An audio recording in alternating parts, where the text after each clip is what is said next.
Il est 15 heures, bonjour à toutes et à tous et merci de nous rejoindre pour cette nouvelle édition. Voici les principaux titres.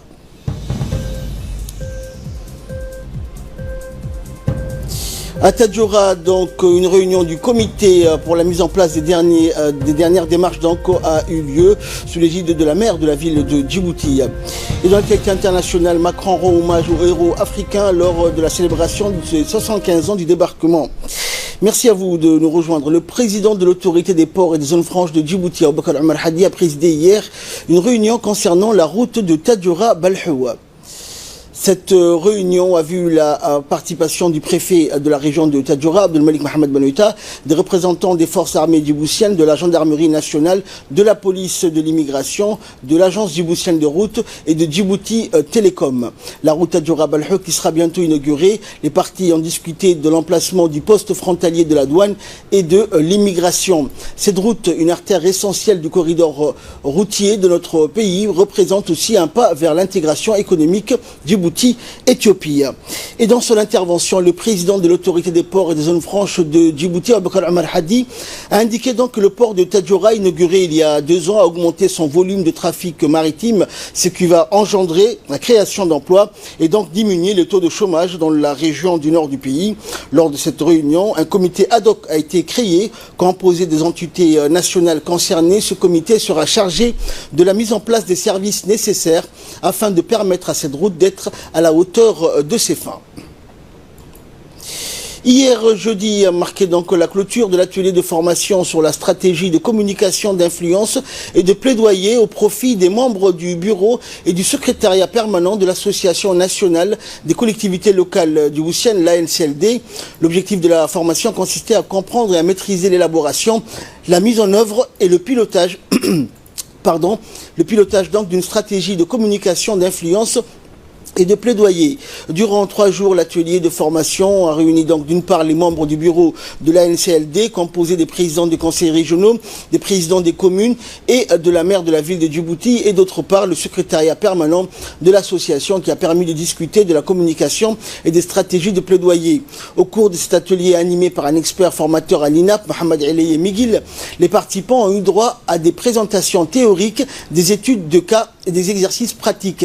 L'atelier a démarré par une présentation des principes et types de communication, puis l'élaboration et la mise en place donc d'une stratégie de communication. Enfin, la question de la stratégie du plaidoyer et du suivi et évaluation qui a été discutée. Les enjeux de la communication associative et types de communication associative ont été également abordés durant la première journée, suivi d'un exercice de groupe, et dans la seconde journée, les méthodes d'élaboration du plan de communication ainsi que les techniques de suivi et évaluation qui ont été discutées en long et en large. Enfin, durant la troisième journée, le formateur a mis l'accent sur les différentes étapes d'une stratégie de plaidoyer, et la maire de la ville de Djibouti, donc présidente de l'ANCLD, a félicité les participants pour leur assiduité et pour l'intérêt qu'ils ont porté à cette formation. Elle a également remercié l'INAP pour son expertise dans la préparation didactique et andragogique de cette formation. Enfin, elle a adressé ses remerciements à l'Union européenne dont le financement a permis la tenue de cette formation, et l'Association internationale des maires francophones pour son assistance technique depuis le démarrage du projet.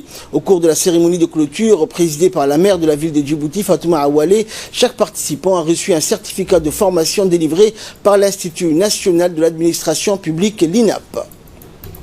Sport à présent, l'équipe d'Ali Sabieh Télécom a effectué une séance d'entraînement sur le terrain en préparatif donc pour participer à la Coupe des clubs champions arabes qui aura lieu donc à Casablanca au Maroc. Cette équipe donc conduite par le président du club Ousmane Ouaïs Sarayale participe à cette compétition à titre de champion de Djibouti de la saison 2018. Lors de ces compétitions, l'équipe d'Ali Sabieh va affronter les clubs champions d'Algérie, de la Tunisie et de la République comorienne, et le président du club Ousmane Ouaïs a indiqué que le staff et leurs joueurs ont une expérience dans les compétitions internationales.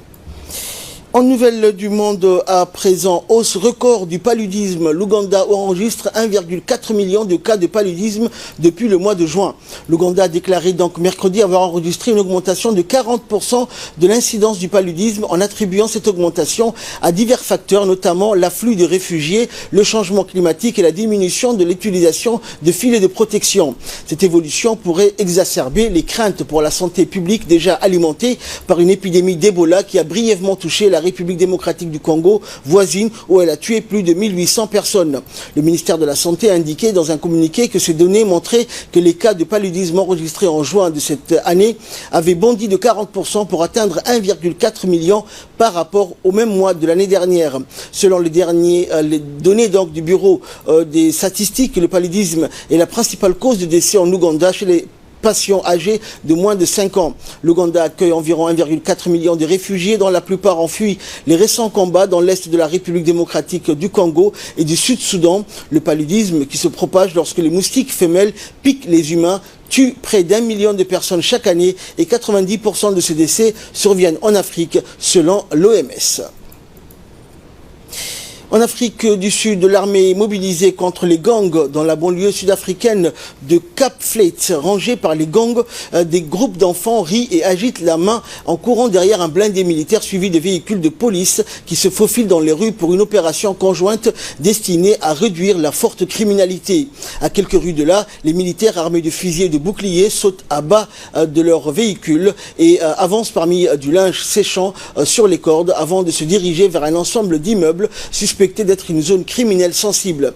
Depuis juillet, le gouvernement sud-africain a déployé quelques 1300 militaires en renfort de la police pour tenter d'endiguer la violence mortelle des gangs dans la banlieue. Situé dans le sud-est de la touristique ville de Cap, le quartier de Cap Fleet est constitué de plusieurs townships où les Noirs et Métis se sont retrouvés relégués sous le régime de l'apartheid. Gangrénés par les gangs, mal surveillés par des policiers en sous-effectif, Cap Fleet est devenu l'un des endroits les plus dangereux du pays. Mais un mois après leur déploiement, les troupes semblent avoir apporté un soulagement très relatif à une communauté pauvre, lasse de la forte délinquance. Le coût des opérations s'élève à 1,4 million de dollars pour les finances publiques et donc cette situation pourra être réglée dans les plus brefs délais par les militaires sud-africains. 75 ans de débarquement de Provence, Emmanuel Macron rend hommage aux héros africains.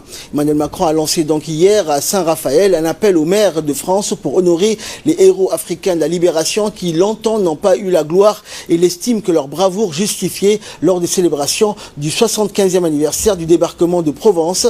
Installé dans le sud de la France depuis 3 semaines, le chef de l'État a interrompu ses vacances au fort de Brégançon pour commémorer cette page cruciale de notre histoire en présence des présidents ivoirien Alassane Ouattara et guinéen Alpha Condé et de Nicolas Sarkozy. Traditionnellement, le 75e anniversaire du débarquement de Provence du 15 août 1944 est l'occasion de saluer la contribution des soldats des anciennes colonies françaises à la libération. Macron a aussi rendu hommage aux 450 000 soldats qui participèrent à l'opération menée par les forces américaines et françaises parties d'Afrique du Nord, de Corse et d'Italie du Sud. L'objectif militaire était de prendre les Allemands par surprise et de soulager le front de la Normandie où avait eu lieu le débarquement 10 semaines plus tôt. Et enfin, Open Arms, 6 pays européens sont prêts à accueillir une partie des 147 migrants.